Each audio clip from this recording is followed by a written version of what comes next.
देखें, जहां तक रज़ा रब्बानी साहब ने ये जो बात की है कमेटी बनाने की, ये अच्छी बात है। सदर साहब को पेश होना मुनासिब नहीं है, लेकिन सदर साहब क्या वो एक स्टेटमेंट ही काफ़ी है, स्टेटमेंट उनको वहां देना चाहिए।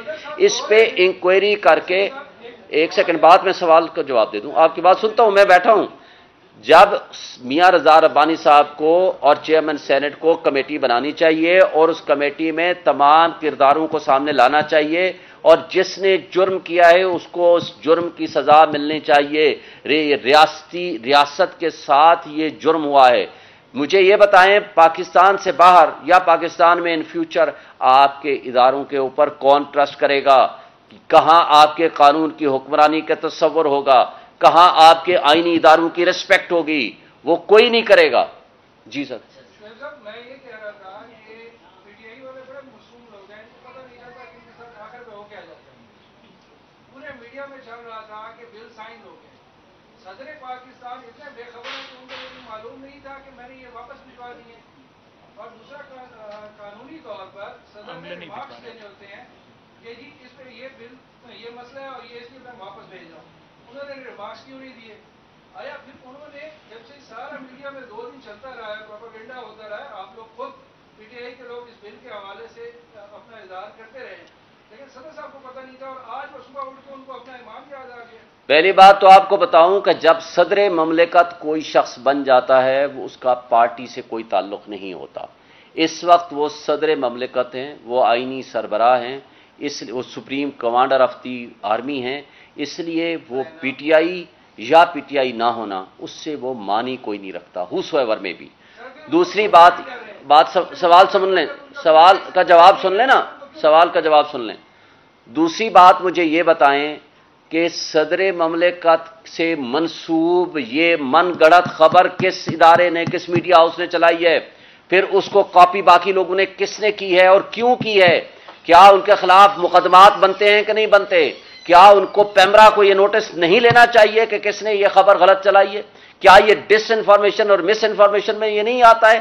और जिसने ये चलाई है, कल ये सब कुछ क्यों नहीं हुआ? मैं उसी पे आ रहा हूं। ये जो डिसइंफॉर्मेशन जिसने चलाई है ये उनके खिलाफ एक्शन होता है। सदर ममलिकत पाबंद है कि वो उसको क्लैरिफाई करे। उसके लिए कोई टाइम बाउंड नहीं है कि अगर कल खबर चल रही है तो वो आके प्रेस कॉन्फ्रेंस शुरू कर दे। भाई जो अमला मुलव्विस है उसने उसके बारे में मालूमात ली, मालूमात आज लिखा हुआ है, आप उस ट्वीट में पढ़ लें। मालूमात लेने के बाद उसने अपनी ट्वीट कर दी, उसने वाजे कर दिया मेरे खिलाफ कोई खबर छपती है, मैं 4 दिन बाद भी नोटिस भेज सकता हूं। उसके लिए जरूरी है कि मैंने घंटे के अंदर क्यों नहीं उसको रिबट किया, मैं 2 हफ्ते के बाद भी कर सकता हूं। बात यह है कि जो गलत खबर है उनको जिम्मेदारी का एहसास होना चाहिए कि हमने गलत खबर क्यों दी है। जी सर, आप बताएं।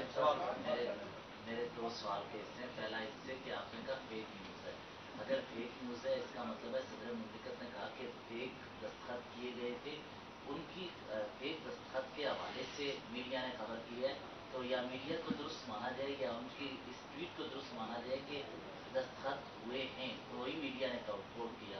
दूसरा, सादिक संजलानी साहब इस वक्त तैयारी कर रहे हैं, सदर मुमलिकत के हवाले से शेरवानी भी तैयार हो रही है, सुनने में आया। तो ऐसे मौका पर क्या सदर मुमलिकत इस्तीफा देंगे? क्योंकि मुतालबात तो हो रहे हैं। सदर ममलिकत के खिलाफ सिर्फ एक तरीका है इम्पीचमेंट का।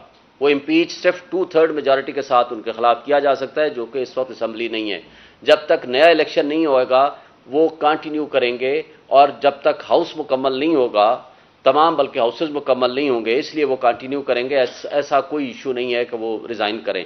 दूसरी बात यह है कि जो आपने पहला सवाल किया है कि देखें, उन्होंने ये नहीं कहा कि उनके फेक दस्तखत किसी ने किए हैं। अभी ये आपकी गवर्नमेंट, जो मौजूदा गवर्नमेंट है, ये कह चुकी है कि दस्तखत नहीं हुए उनके। जब उनके दस्तखत नहीं हुए तो इसका मतलब है कि ये फेक न्यूज थी।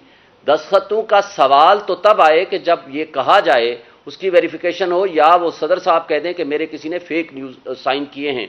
उन्होंने तो कहा है मैंने अमले को कह दिया इसको रिटर्न कर दें, लेकिन अमले ने कोई गलत बयानी से काम लिया या क्या किया उसकी तो तहकीकात होनी सामने आनी है। लेकिन आपकी गवर्नमेंट ने यह कहा है वापस करने का कहा है, और गवर्नमेंट ने यह कहा है कि साइन नहीं हुए हुए।